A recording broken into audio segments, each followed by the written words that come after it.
The weather was there, the team was amazing, and it was just a great time to get it.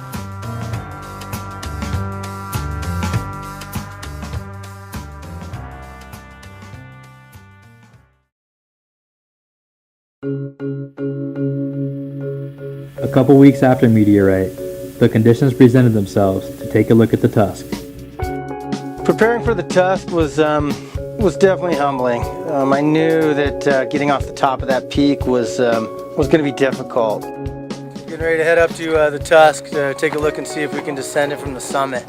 It's something I've looked at for many years and always wanted to do, so we'll see if we can't get it. That's my main concern at this point, is just the rappel, and then the snow looks good. I'll just take it easy on the snow and be really cautious there. The conditions were right, but time and execution was critical. The sun was setting, it was getting dark, and temperatures were dropping. If there were any errors, it could be a long night on the mountain.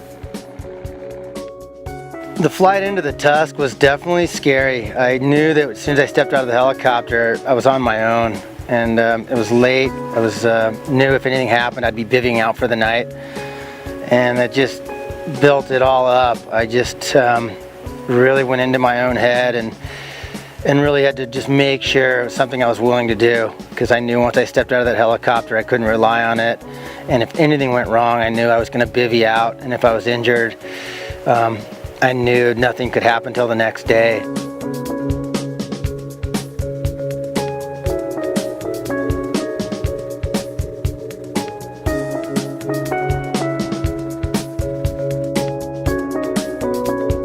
As I started to rappel, the first 25 feet was just going off of about a 40-foot block of rock to get to the very edge. Couldn't see anything of the mountain or the rappel below going down to it. And I knew that, you know, if anything would happen, like a rock coming out, dislodging, hitting me in the head, that would have been a serious situation. It would have been hard for anybody to help me at that point.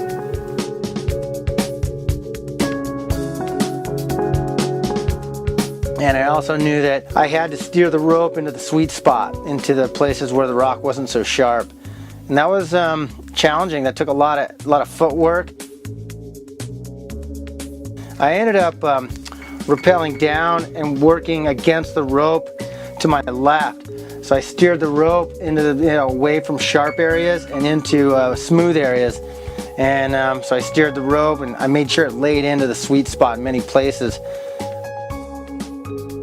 The footwork and the amount of leg strength and the energy I burned doing that was a lot greater than I expected.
I got down to the snow. It was, I don't know, around 60, 70 degrees at first. I chose not to unhook from the rope at that point. I wanted to go down a little bit further to feel out the snow, the stability. The upper pitch is unsupported slope, which means there's nothing holding it from the bottom up, and it's up there in the wind and getting a lot of loading off the arete to to the east. So I rappelled down another 40-50 feet on the rope before I unhooked.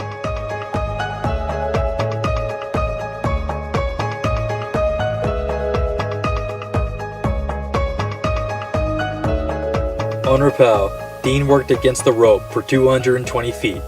He used more energy than expected. He had to catch his breath down on the snow, but he knew the sun was setting fast on the apron. Every turn was crucial, as darkness closely followed.